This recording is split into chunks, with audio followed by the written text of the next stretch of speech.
Jimmy Butler's been the one that I have been the most skeptical about.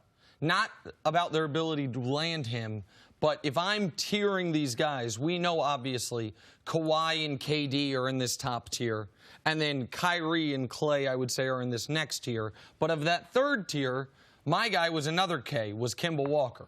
I think we have seen a player similar to him in Kyrie Irving fit seamlessly with LeBron.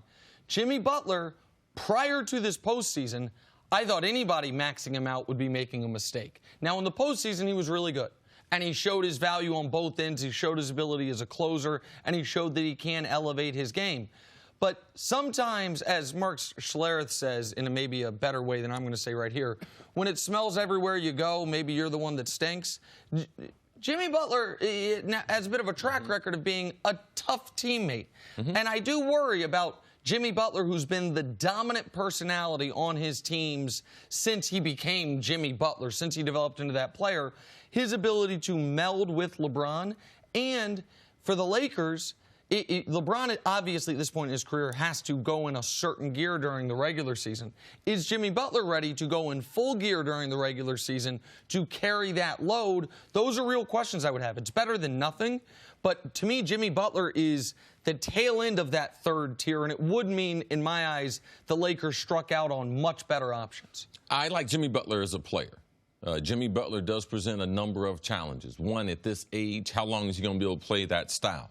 So if you do sign Jimmy Butler, especially with someone, LeBron, with his age, you have to understand those couple, it's like a Chris Paul deal.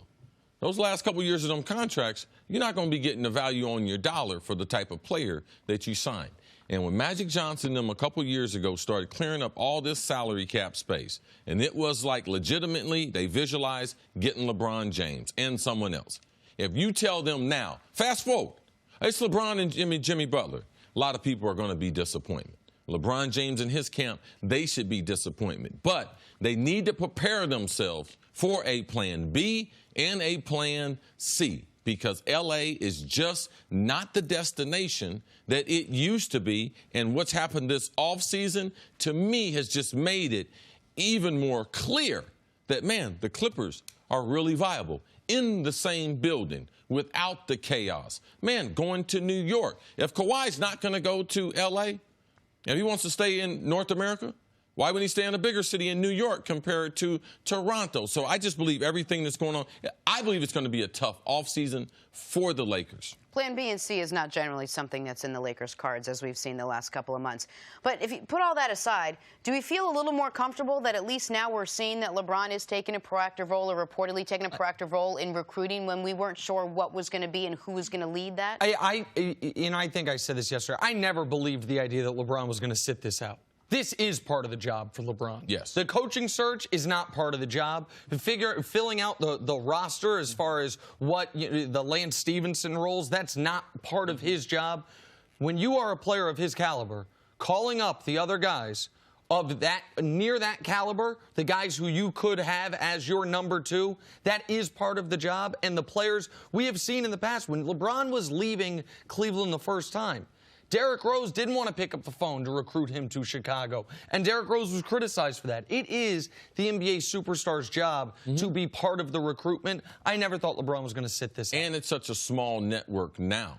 You know, Chris Broussard might not have KD's number, but LeBron, he's got his number and everyone else's number. LeBron would be naive to idiotic if he wasn't making these phone calls, because the other players are talking.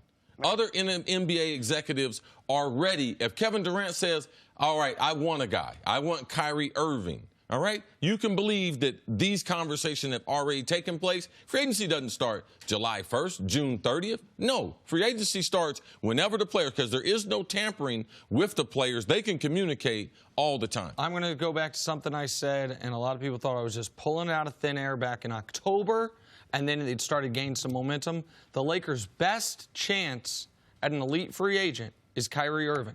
Does not mean they will get him. It does not mean they are the favorite for him. But their best chance at a difference maker is Kyrie Irving, and that door was reopened on that phone call with things that have not necessarily been publicly talked about. That is, I don't know where Kyrie's going to go, and I don't know how heavy of a hand his dad's going to have in it.